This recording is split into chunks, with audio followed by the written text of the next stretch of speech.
สบายดีสวัสดีครับผม Hello everyone. I'm here in some area of the shopping and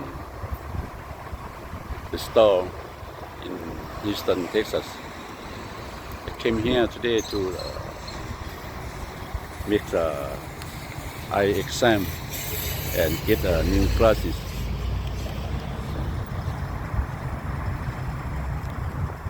สวัสดีนะครับผมนะ วันนี้ผมก็มาทำเช็คตาครับ เพื่อเอาแว่นตาใหม่นะ ก็2-3 ปีแล้วไม่ได้ทำมากวดสายตา แต่วันนี้ก็มากวดสายตาสำเร็จเรียบร้อยแล้วที่อเมริกา Best Contact and Eye Glasses ที่เมืองฮิวสตันเท็กซัสนี่แหละ แล้วก็จะเข้าไปช้อปปิ้งเล่นเล็กน้อยนะ ที่นี่ก็มีห้างค้าก็ไม่โตนัก แต่จะมีหลายประเภท ก็ดูแล้วก็คนก็มีคนเยอะมาก ก็เห็นที่รถนะจะเห็นรถรางเยอะนะฉะนั้นก็คิดว่าคนจะมาทำธุระหรือมาช้อปปิ้งแถวนี้เยอะกันนะ แล้วก็อยู่ใกล้กับฟรีเวย์หรือว่าทางด่วนนะก็สบายดีพี่น้องเนาะก็อยู่ในเมืองฮิวสตันเท็กซัสละก็บ่ไกลจากบ้านปานใดเพราะว่ามื้อนี้นี่ได้มาแทกสายตาเนาะมาแทกสายตาแล้วก็เดี๋ยวมาเอาแว่นตาใหม่เพราะว่าบ่ได้แทกสายตานี่ก็2 ปีแล้วธรรมดาต้องเฮ็ดปีละเทื่อเนาะเพราะว่าเที่ยวไปเที่ยวมาจากลาวไปลาวก็อยู่บ่ขาดเนาะก็บ่มีเวลามาแทกวันนี้ก็เลยใช้โอกาสนี้มาแทกสายตาเนาะอยู่ห้างอเมริกา Best Contact and Eye Glasses เนาะก็ประมาณนี้ก็ได้แล้วเป็นตาแต่ว่าอีก14 มื้อยังได้เนาะก็ราคา500พี่น้องเอ้ยเนาะทุกสิ่งทุกอย่างก็แพงขึ้นปีกายนี้มีแต่200ปลายปีนี้ขึ้น500ทบครึ่งเนาะทุกสิ่งทุกอย่างนี่ขึ้นหมดพี่น้องเอ้ยทุกอย่างขึ้นหมดอันนี้พอดีเพิ่นผู้มานำเพิ่นอยากแวะห้านRoss Dress of Rest แล้วก็เป็นห้านขายขนมที่ถูกว่าซะไปแต่ว่าห้านRossนี่เขาเจ้าเก็บเครื่องดีๆจากห้านใหญ่มาเนาะเหลือตัว2ตัวเขาเจ้าสิมาเก็บขายอยู่ห้านRossนี้แล้วก็เบิ่งคนนี่ก็หลายเติบเบิ่งแต่รถจอดนี่ก็ฮู้เนาะก็ฮู้แล้วก็อยู่ข้างฟรีเวย์นี่นำเนาะก็บังเอิญได้ขึ้นฮอดคุณจิรวัฒน์เนาะเป็นFC ของผมที่อยู่ประเทศไทยเนาะเพิ่นอยากให้ถ่ายคลิปไปช้อปปิ้งให้เบิ่งแดกเพิ่นว่าห้านใหญ่ห้านน้อยก็ได้อันนี้สิเป็นแบบช้อปปิ้งแถวคุ้มนิดหน่อยเด้อพี่น้องเด้อบ่ใหญ่เนาะก็สิมีหลายๆห้านอยู่แต่ว่าบ่ใหญ่ก็ห้านใหญ่แท้ก็สิมีต่างหากเนาะอันนี้เป็นห้านช้อปปิ้งเล็กน้อยเนาะก็สิเข้าไปทางไหนกันก็เป็นห้านขายเสื้อผ้าเนาะแล้วก็สิ่งต่างๆว่าจะเป็นจังได๋นั้นก็เข้าไปเบิ่งกันเนาะพี่น้องเนาะไปนี่เฮาเข้ามาทางในกันแล้วเนาะก็เป็นห้านขายเครื่องนุ่งแล้วก็ขายทุกสิ่งทุกอย่างละขายเกิบขายกระเป๋าเนาะก็เป็นห้างที่ว่าราคาถูกแดเนาะ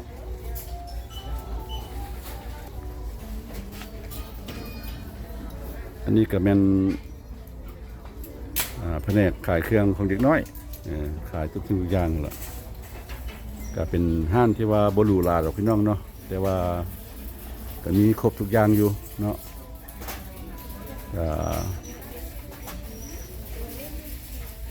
ผู้เพิ่นมานำนี่เพิ่นอยากได้เกือบ เพิ่นก็เลยไปซอกเบิ่งเกิบเนาะ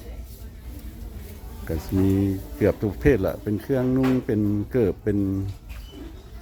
กระเป๋าเนาะเป็นน้ำหอม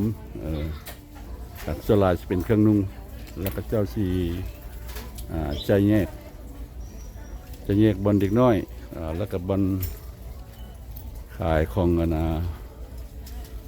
ผู้ใหญ่ได้เนาะแล้วก็จะแน่ของผู้หญิงแล้วก็ของผู้ชายก็ประมาณนี้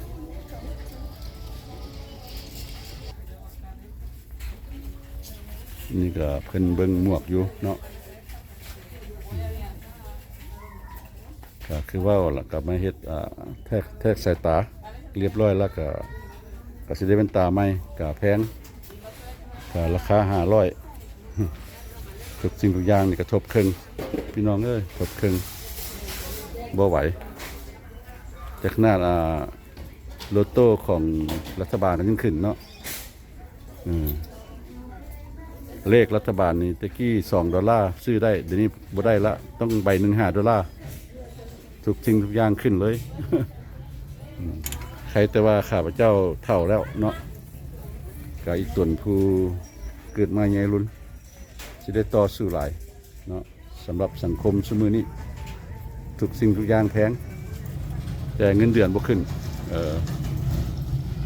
แต่หลายคนก็จมอยู่ที่ละโลกเขามันวุ่นวายหลายการธรรมดามื้อนี้มื้อพักนี่ธรรมดาคนมาซื้อเครื่องสิหลายกว่านี้เนาะสิหลายกว่านี้แต่เดี๋ยวนี้ก็บ่เห็นคนปานใดก็ย้อนเศรษฐกิจก็สภาพสมื้อนี้ก็ยุ่งยากเด้เนาะได้พัฒนาที่บ่ดีใหม่ของอเมริกาก็ยุ่งยากเติบบ่จักเวียกการเมืองบ่จักเวียกเศรษฐกิจเนาะฉะนั้นสิบ่เห็นคนมาเป็นคนมาช้อปปิ้งหลายก็มีแต่เล็กน้อยประมาณนี้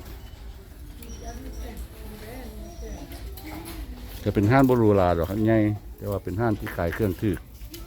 เนาะเหลียวไปพุ่นกับแม่นแผนกผู้ชายเนาะมันสิมีผู้ชายก็ส่งเสื้อละทุกสิ่งทุกอย่างก็สิมีขายเกือบเนาะเครื่องนี่หลายขั้นผู้ใดมาช้อปปิ้งนี่บางคนก็มักก็มัดมือพอจังแล้วเนาะ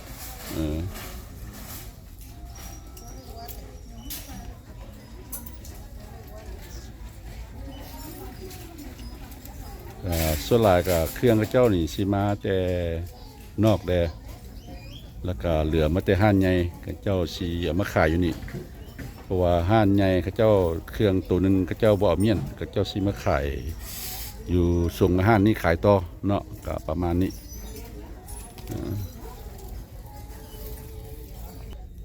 นี่ก็ชูดีพาร์ตเมนต์นี่ก็เป็นแผนกขายแผนกเกือบเฉพาะเนาะก็เกือบผู้ชายก็มีหลายนัมเบอร์เนาะส่วนหลายคนลาวเขาก็ใส่นัมเบอร์บ่เกิน10ดอกก็มอง7 8 9นี่แหละเนาะแต่ว่าเขาเจ้ามีนัมเบอร์ฮอต12 13เพราะว่าคนเขาเจ้ามันใหญ่เนาะนัมเบอร์9 เบอร์10นี่ก็ซ้ำทะเลบุข้าพเจ้าก็เพราะว่าการใส่นัมเบอร์ของเกือบนี่ครับประเทศลาวประเทศไทยก็ต่างกันเนาะอเมริกาเขาเจ้าจะเป็นนัมเบอร์1 2 3 4 5 6 7 8 9ไปเนาะแต่ฮอตพุ่นละฮอต12 13พุ่นละเพราะว่าคนเขาเจ้ามันใหญ่แต่ว่าคนลาวแท้เขาก็เยอะหลายก็8 9นี่ก็พอแล้วเนาะประมาณนี้8 9นี่ก็ว่าสูงสุดแล้วจะมีหลายอย่างเนาะเกือบ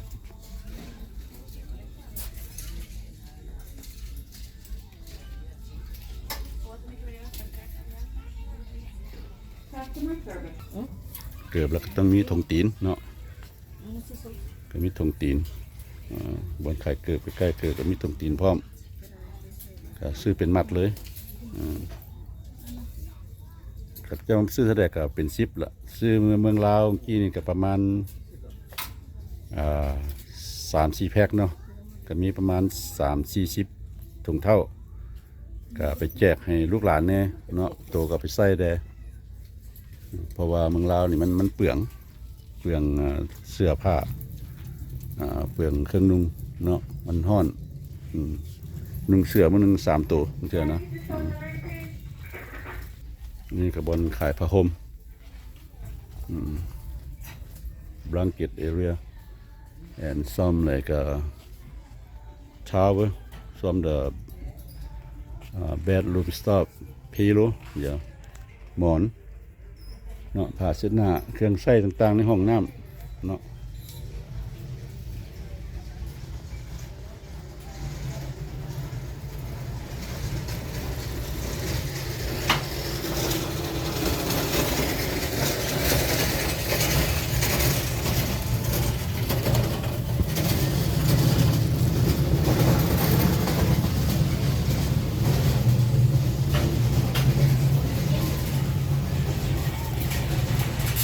อันนี้ก็เป็น fitting room การทานซื้อเครื่องละทานถ้าอยากร้องเนาะก็มีห้องร้องก็บ่คือบ้านเฮานี่บอลร้องก็ยากอยู่เนาะแต่ว่ามีกาทานซื้อเครื่องก็มีบอลทดร้องเนาะถ้าพอดีแล้วจังเอาเนาะเอาว่าfitting room เนาะก็ประมาณนี้มีพรมปูเฮือนบ่สิเนาะมีกับผ้าห่มเด็กน้อย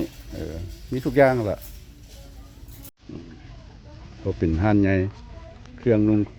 ครบสุดเนาะเครื่องใช้บ่มีแต่ของกินเนาะเป็นหีบเดินทางบ่สิก็ว่าทุกอย่างล่ะปะก็ประมาณนี้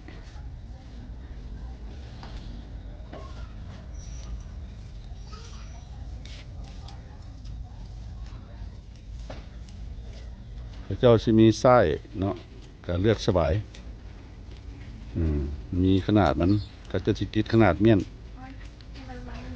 ก็ประมาณนี้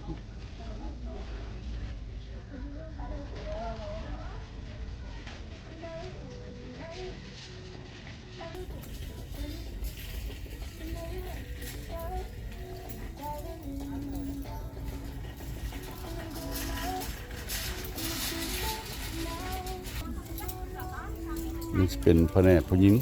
เพราะว่าเป็นผู้มานำนี่ก็เลือกเอาเครื่องอยู่เนาะ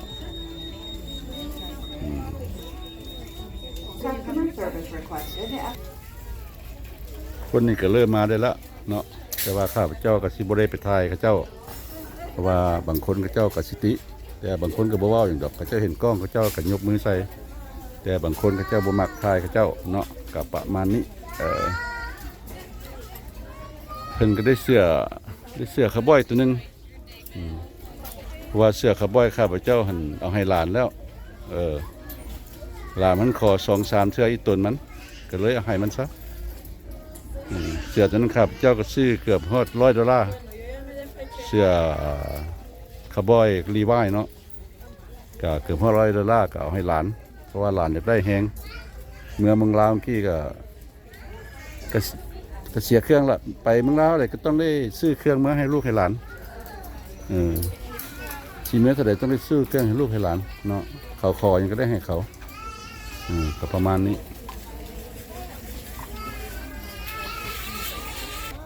กระเป๋าผู้หญิงเนาะก็มีห่อแก๊สแต่หลุยสิบ่มีแถวนี้มีห่อแก๊สกระเป๋าผู้หญิง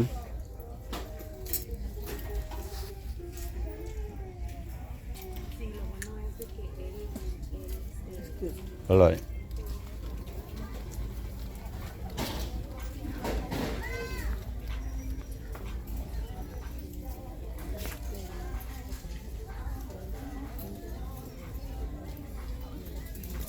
กว้างหลายพี่น้องเนาะกว้างแต่อันนี้เป็นสั้นเดียวหลังช้อปปิ้งมอลล์เขาเจ้ามีหลายสั้นเนอะเขาเจ้ามีหลายสั้นอันนี้เขาเจ้ามีแต่สั้นเดียวเนาะ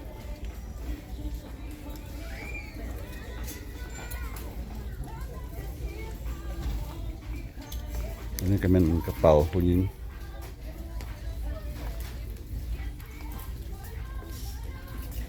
เครื่องแต่งหน้าเครื่องเสริมสวยเออ Oh, so you know what they like. เครื่องเสริมสวยเครื่องแต่งหน้า อันนี้แผนกผู้หญิงถงตีนแผนกเกือบ ¿Sí? No, no te bajes. Te caes, te caes. Te caes. นี่แผนกเกือบเฉพาะเนาะ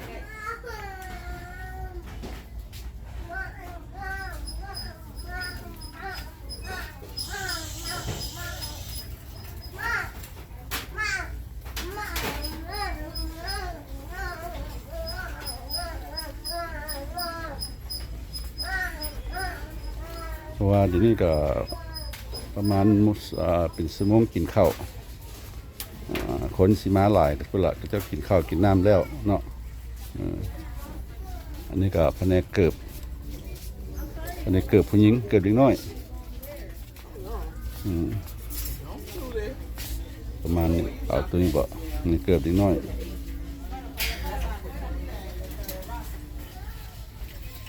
นี่ก็เครื่องเด็กน้อย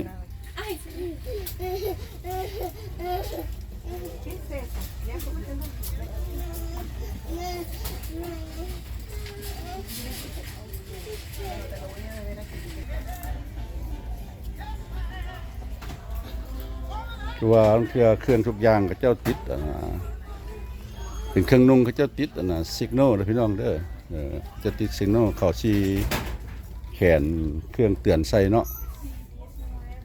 เวลาทานจับออกจากบอลมันสิดัง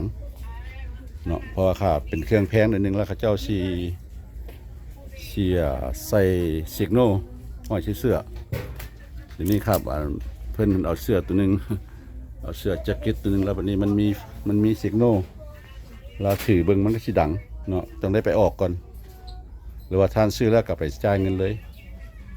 อันนี้จะเป็นบอลแผนกเล็กน้อยกับซิมีเกิบแดแล้วก็ซิมีเครื่องลิ้นแดเนาะเป็นถ้อยของเด็กน้อยเนาะก็ประมาณนี้อันนี้ก็เครื่องลิ้นเด็กน้อยเนาะพระเจ้าซื้อไว้เป็นแผนกแผนกเด็กน้อยบ่แผนกเกิดใหม่บ่แผนกอยู่การดินนะ I gave it to โอเค thank you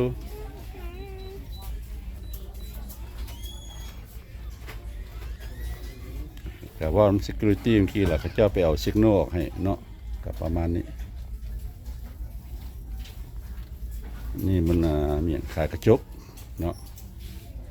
ขายกระจกได้แล้วก็มีเครื่องรีดเล็กน้อยเต็มอยู่นี่เนาะแต่สิมาแต่ประเทศใดครับเจ้าก็บ่ฮู้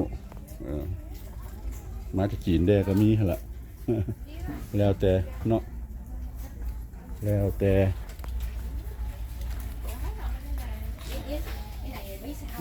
ว่าแต่ละห้อมนี่เนาะถ้าอยากได้ก็เลือกเอาเลยอันนี้เครื่องใส่เครื่องครัวทุกสิ่งทุกอย่างเขาเจ้าสีจำแนกกันอยู่เนาะประมาณนี้เตาดอกไม้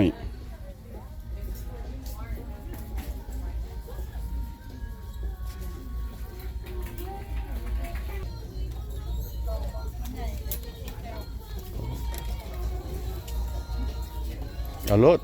นี่เสื้อตัวนี้เจ้าติดซิกโนเมียนพี่น้องเวลาเจ้าจับออกจากบนมันนี่ก็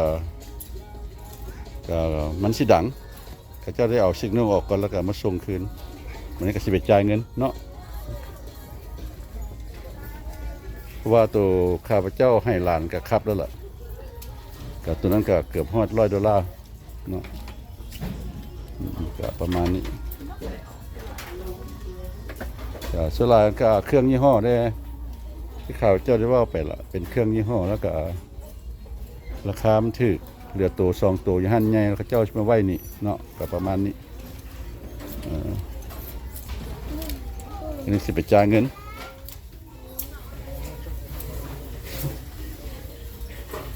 อากาศก็ร้อนแดดอยู่นอกหลายคนก็เข้ามานี่เพื่อมาช้อปปิ้ง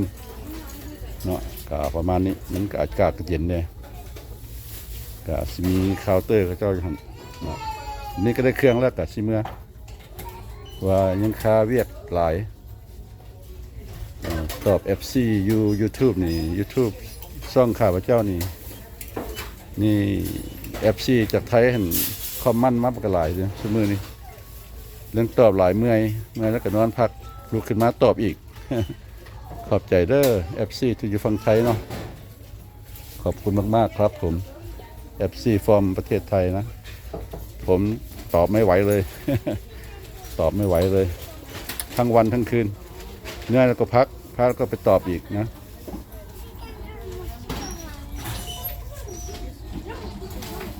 นี่บนขายหีบเดินทางกระเป๋าเดินทางเดี๋ยวเห็นกระเป๋าแล้วอยากเดินทางอีกนะ ไม่รู้เมื่อไหร่จะได้เดินทางกลับประเทศลาวอีกนะ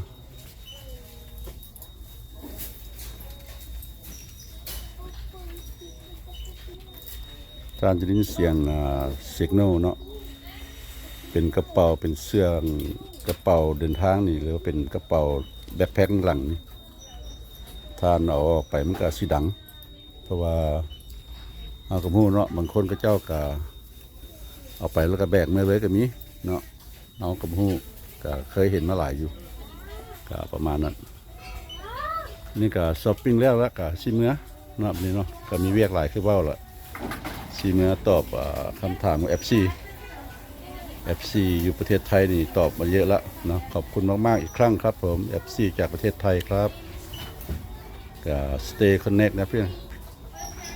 FC จากประเทศไทยนะเยอะมากขอบคุณคุณจีรวัตรที่แนะนำนะก็ยังติดต่อกันประจำนะก็ช้อปปิ้งแล้วละพี่น้องกับซิเมื่อทางเกษตรรถเนาะกับบนใหญ่ดอกก็เป็นบอนใกล้บ้านแต่ว่าก็ใหญ่เติบก็มีสั้นเดียวคนนี่ก็ถือว่าหลายเติบละเพราะว่าเอามาเบิ่งรถเนาะมันก็กว้างขวางก็ประมาณนี้เนาะก็ขอบใจที่ท่านเข้ามาชมอย่าลืมกดไลค์ให้ท่านเห็นกดติดตามและกดกระดิ่งกับพี่น้องเด้อ So thanks for watching but don't forget to like comment and subscribe with bell please ขอบคุณนะครับผมขอปิดคลิปก็อย่าลืมกดไลค์ให้คำเห็นกดติดตามและกดกระดิ่งให้ด้วยนะครับผมพบกันคลิปหน้าครับบ๊ายบาย